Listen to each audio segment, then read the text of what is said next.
Hi students, welcome to KC Botany. நம்ம டெய்லியும் பார்த்தீங்கன்னா 12th pure science and biology ஸ்டூடெண்ட்ஸ்க்கு பாட்னி அண்ட் பயோபாட்னியில் அண்ட் சுவாலஜி பயோசுவாலஜியில் சென்டம் சேலஞ்ச் சொல்லிட்டு அப்டேட் பண்ணியிருக்கோம். ஸோ இன்னைக்கு சுவாலஜியில் சென்டம் சேலஞ்சுக்கான 2 டேஸ்க்கான கொஸ்டின்ஸ் தான் பார்க்க போகிறோம். ஸோ நம்ம சேனலை சப்ஸ்கிரைப் பண்ணாமல் தான் சப்ஸ்கிரைப் பண்ணுறேங்க, மறக்காம இந்த வீடியோக்கு ஒரு லைக் பண்ணிடுங்க.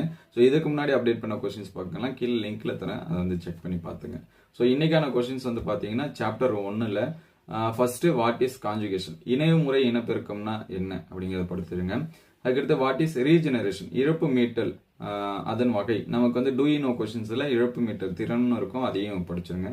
அதுக்கடுத்து உயிரிகளோட வாழ்க்கை சுழற்சியோட நிலைகள், difference stages of life cycle அப்படின்னு சொல்லிட்டு இருக்கோம், அதை படிச்சிருங்க.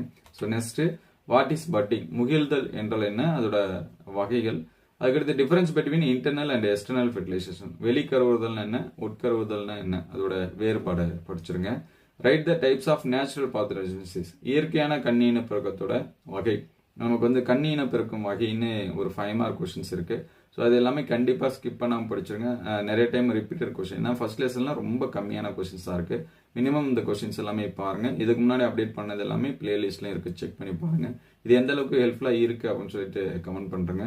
ஸோ எவ்வளோ ஸ்டூடெண்ட்ஸ் வந்து பயாலஜி பார்க்குறீங்க அண்ட் பியூர் சயின்ஸ் பார்க்குறீங்கிறத தெரிஞ்சுக்க கமெண்ட்ல பயாலஜி ஸ்டூடெண்ட்ஸ்னா பயோன்னு டைப் பண்ணிடுங்க, பியூர் சயின்ஸ்னா எப்பயும் போல பியூர் சயின்ஸ் சொல்லி டைப் பண்ணிடுங்க. So thank you all.